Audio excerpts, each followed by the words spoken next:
আসসালামু আলাইকুম বন্ধুরা।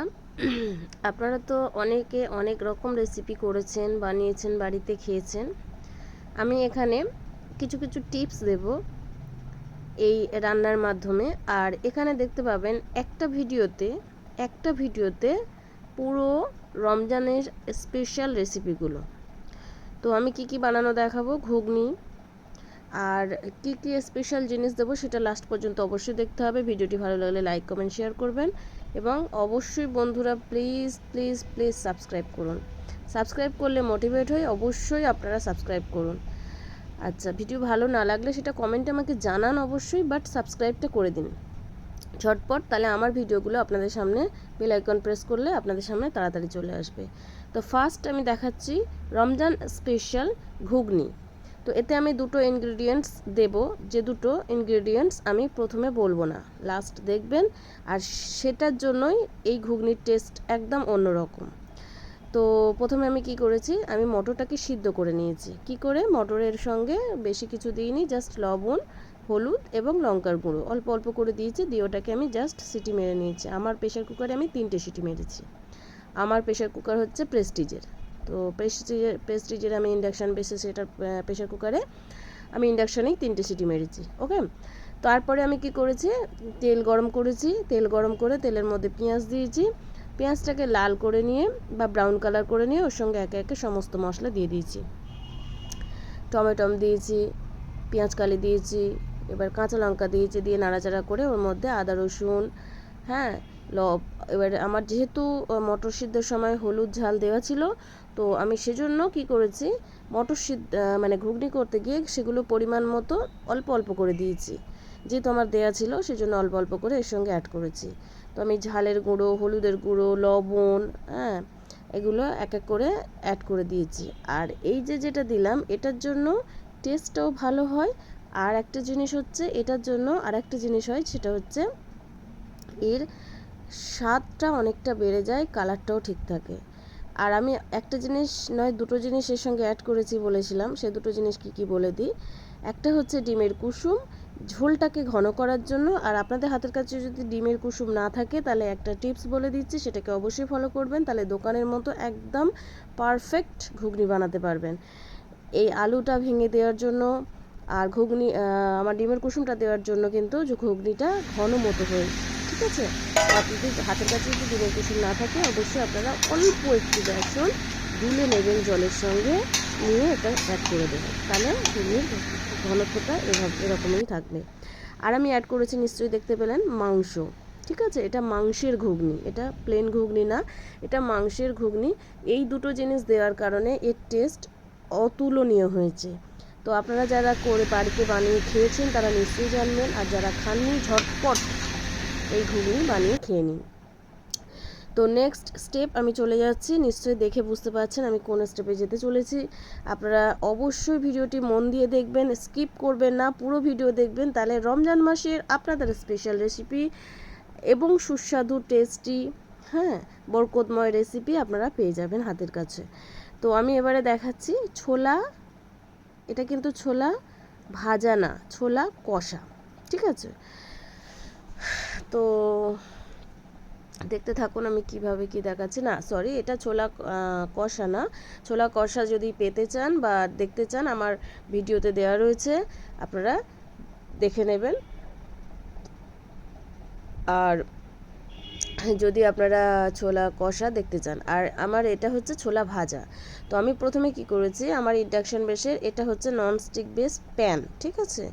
আমি এর মধ্যে ছোলা, আলু টুকরো করে কেটে, টমেটো কেটে, কাঁচা লঙ্কা, হলুদ, ঝালের গুঁড়ো, লবণের গুঁড়ো, এগুলো লবণের গুঁড়ো না সরি লবণ, এগুলো আমি টেস্ট অ্যাকর্ডিং এতে দিয়ে দিয়েছি। আপনার পরিমাণ মতো আপনি টেস্ট একটু দেখে নেবেন, ঠিক আছে। তো দেওয়ার পরে অল্প একটু জল দিয়েছি। ছোলা সিদ্ধ করতে বেশি জল দেবেন না, ঠিক আছে, ছোলাটা সিদ্ধ হয়ে যাবে, এমনিতে ভালো লাগবে না। ছোলা সিদ্ধ করতে গেলে একদম অল্প পরিমাণে জল দেবেন। তো দিয়ে আমি ইন্ডাকশানে বসিয়ে দিয়েছি, আমার ছোলাটা সিদ্ধ হচ্ছে। আর এটা বেশিক্ষণ লাগে না, একদমই অল্প সময়ে ছোলা সিদ্ধ হয়ে যায়, মটর সিদ্ধ করতে একটু সময় লাগে। আর তার ফাঁকে আমি একটু প্রিপারেশন করে নিচ্ছি এর পরের স্টেপ, সেটা হচ্ছে পেঁয়াজু বা পেঁয়াজি। এত মচমচে পেঁয়াজি আপনারা মানে ভাবতে পারবেন না, দোকানের থেকেও সুন্দর হয়েছে। আর সত্যি সবাই খেয়ে প্রশংসা করেছে। আপনারা একবার বাড়িতে আমার স্টেপগুলো স্টেপ বাই স্টেপ ফলো করে বানিয়ে দেখুন। আমি এই মাখানোর সময় পেঁয়াজটাকে ফাইন করে কুচে নিয়েছি। এর মধ্যে হলুদ, লবণ, অল্প একটু লঙ্কার গুঁড়ো আর দেব 1 পিঞ্চ খাবার সোডা, আর কিচ্ছু না, জাস্ট এইটুকু দিয়ে আমি ভালো করে পেঁয়াজটাকে মিশিয়ে নেব। পেঁয়াজটা যখন মেশাবো তখন এর মধ্যে থেকে জল ছেড়ে দেবে, আর আমি এক্সট্রা এতে জল অ্যাড করব না, ঠিক আছে? যদি সামান্য পরিমাণে লাগে সেটা আলাদা জিনিস। তারপরে এটা করতে করতে আরও একটা জিনিস আপনাদের দেখিয়ে দিচ্ছি, পাঁপড় ভাজা। পাঁপড় ভাজা তো সবাই জানে, তবুও স্টেপ অনুযায়ী আমি দেখিয়ে দিচ্ছি, ঠিক আছে? এবারে পাঁপড়গুলোকে আমি ফেলছি, দেখুন একদম পুরো কড়া সমেত পাঁপড়গুলো ফুলে উঠছে একটা একটা করে। তো প্রথম প্রথম দু একটা একটু ছোট হয়েছে, বাট এরপরে নেক্সট স্টেপে আপনারা দেখলেই বুঝতে পারবেন পাঁপড়গুলো কতটা ফোলা ফোলা হয়েছে, একদম একটা করে রুটির মতো হয়েছে পাঁপড়গুলো। আর যখনই পাঁপড় ভাজতে দেখতে পাচ্ছেন একটা খাতার পেজ যেন খুলে গেল। এই পাঁপড়গুলো ভাজতে যদি পুরো ফুলে যায় বা খুলে যায় সত্যি অসাধারণ লাগে। তবে এরও একটা টিপস আছে, বলি তাহলে, অনেকে জানে না। পাঁপড় ভাজার সময় সবসময় লক্ষ্য রাখবেন, তেল যদি ঠান্ডা হয়ে যায় তাহলে কিন্তু পাঁপড় ভালো ভাজা হয় না, আর তেলটা যদি খুব গরম হয়ে যায় তাহলেও পাঁপড় ভাজা হয় না। ওই জন্য তেলটা মিডিয়ামে রাখবেন, সবসময় রেখে পাঁপড়টা ভাজবেন, পাঁপড়টা খুব সুন্দর এবং পারফেক্ট হবে। তো পেঁয়াজটাকে কিছুক্ষণ আমি ম্যারিনেট করে রেখেছিলাম বা মাখিয়ে রেখেছিলাম। এবার দেখতে পাচ্ছেন আমি সেই পেঁয়াজটাকে আমি বেসনের সঙ্গে অ্যাড করছি। আমি কিন্তু এর সঙ্গে জল অ্যাড করব না, একদম সামান্য যদি আপনাদের প্রয়োজন হয় তাহলে জল দেবেন। জল দিলে পেঁয়াজির টেস্ট একদম অন্যরকম হয়ে যায়, অনেকটা বেসন দিতে হয়, ওর স্বাদটাই আলাদা হয়ে যায়, মচমচেও হয় না, ঠিক আছে? তো আমি যেভাবে বানিয়েছি আপনারা একবার বিশ্বাস করে বানিয়ে খেয়ে দেখবেন, আর আমার স্টেপটাকে ফলো করবেন। আমি যেভাবে বানাচ্ছি সেইভাবে, ওর মধ্যে যদি জল দিয়ে দেন টেস্ট আলাদা হয়ে যাবে। বেকিং সোডাটা অল্প মাত্রায় দেবেন, না দিলেও মচমচেটা অতটা হবে না। হ্যাঁ, তো কিছু কিছু জিনিস আপনারা অবশ্যই খেয়াল করবেন। আর আমার ওটা ছোলাটা সিদ্ধ হচ্ছে, আমি তার ফাঁকে পেঁয়াজিটা ভাজতে শুরু করে দিয়েছি, ঠিক আছে? তো পেঁয়াজির মধ্যে কিন্তু আমি কিছুই দিইনি, আপনারা ভালো করে একদম সিম্পল বাড়িতে থাকা 3-4টে জিনিস দিয়ে আপনারা সন্ধ্যার ইফতারের একদম স্পেশাল পেঁয়াজি বানিয়ে ফেলতে পারবেন। আর আমি পেঁয়াজিগুলো কিভাবে চ্যাপটা করে নিচ্ছি দেখতে পাচ্ছেন। মোটা করবেন না, মোটা করলে ভালো লাগে না খেতে, একটু চ্যাপটা করে নেবেন। আরেকটা কথা বলি, আমার প্রত্যেকটা ভিডিওর মধ্যে দেখবেন কিছু কিছু টিপস আছে। আচ্ছা, পেঁয়াজিটা যখনই দেবেন তেলটা গরম করার পরে দেবেন, আর তেল যখন খুব হিট হয়ে যাবে তখন একদম লোতে দিয়ে দেবেন, ঠিক আছে? একদম লো ফ্লেমে দিয়ে তবে পেঁয়াজিটা দেবেন। আর এগুলো দেওয়ার পরে কিছুক্ষণ লো ফ্লেমে থাকবে, তারপরে যখন উল্টে দেবেন তখন হাই ফ্লেমে করে দেবেন, দিয়ে উল্টে পাল্টে এরকম করে লাল লাল করে ভেজে একদম স্পেশাল রোজাদারদের জন্য রোজার ইফতারের জোগাড় আপনারা অবশ্যই করে দিতে পারেন।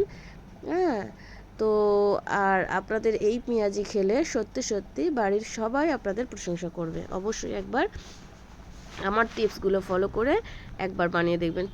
পেঁয়াজি তো অনেকবারই করেছেন, অনেক খেয়েছেন, কিন্তু এইভাবে একবার করে একবার খেয়ে দেখবেন। সত্যি বলছি, টেস্টে অতুলনীয়, অসাধারণ এবং প্রচণ্ড মজমচে হয়েছিল খেতে, ঠিক আছে? তো বাড়িতে সবাই প্রশংসা করেছে। এবার আপনারা করে খেয়ে দেখুন, আর বাড়িতে সবাইকে খাইয়ে দেখুন। ইফতারের জন্য সওয়াবও পাবেন, আর বরকতও বাড়বে, এবং আপনারা সবার কাছে প্রশংসিত হবেন, ঠিক আছে? তো এভাবে আমি কিছু তুলে নিয়ে আবার নেক্সট স্টেপ দিয়েছি, যেহেতু বাড়িতে মেহমান অনেককে ইফতার দিতে হয়, তো একটু বেশি করে করলাম। আর আমি আরেকটা কথা বলি, তেলটা পারলে বেশি বেশি করেই দেবেন, তেল বেশি থাকলে ওটা সুন্দর হয়, পেঁয়াজিটা ভাজতে ভালো লাগে। আর পাঁপড়গুলো তেল বেশি হলে খুব ভালো, তাড়াতাড়ি পাঁপড়টা একদম ছাড়িয়ে গিয়ে কি সুন্দরভাবে ভাজা হয়ে যায়, ঠিক আছে? আর একটা কথা বন্ধুরা, স্কিপ করবেন না, ঠিক আছে? অবশ্যই একটা ভিডিওতে 4-5টা রেসিপি কেউ দেখাবে না, আমি আপনাদের পুরো সন্ধ্যার স্পেশাল, হ্যাঁ, ইফতারের জোগাড় করে দিচ্ছি। যদি ভিডিওটি ভালো লাগে অবশ্যই লাইক কমেন্ট শেয়ার করবেন, মুনিয়া কিচেন ভিজিট করবেন, বা মুন্নির V8N আপনারা ভিজিট করে, হ্যাঁ, এই রেসিপিগুলো দেখবেন। আমার রেসিপিগুলো যদি ভালো লাগে অবশ্যই কমেন্ট করবেন, ভালো না লাগলেও কমেন্ট করে অবশ্যই জানাবেন আমাকে। তো বন্ধুরা, আর প্লিজ আপনারা অবশ্যই সাবস্ক্রাইব করে দেখতে পাচ্ছেন, দেখে কতটা লোভনীয় লাগছে বলুন, ততটাই মচমচে হয়েছে, ততটাই লোভনীয় হয়েছে, সত্যি বলছি। তো আমি এবারে চলে এলাম পরের স্টেপ, যেটা আমি ছোলাটাকে কি করতে রেখে দিয়েছিলাম, সিদ্ধ করতে। আমার ছোলা সিদ্ধ হয়ে গেছে, তার মাঝখানে আমি দুটো রেসিপি বানিয়ে ফেললাম, কারণ বিকালের টাইমে এটা তো ঝটপট করতে হয়। আর এর সঙ্গে আমি আর কিছুই করব না, জাস্ট কড়াতে তেল দেব, কড়া গরম করে নেব। তেল দেওয়ার পরে আমি এর মধ্যে পেঁয়াজটাকে লাল করে নিয়েছি।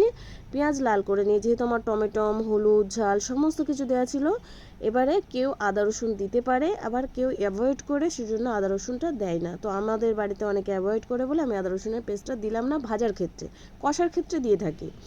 আর এর উপর থেকে এটা যখন লাল লাল হয়ে ভাজা হয়ে যাবে, তখন এর উপরে আমি ধনেপাতাটা ছড়িয়ে দিলাম। এর সঙ্গে আর কিন্তু কিচ্ছু অ্যাড করব না, না গরম মশলা, যেহেতু সারাদিন রোজা করছি, বেশি গরম মশলা খাওয়া শরীরের পক্ষে ভালো না। হেলদি মানে হেলথ কনসাস হলে অবশ্যই আপনারা এভাবে ভিডিওগুলো দেখতে থাকুন।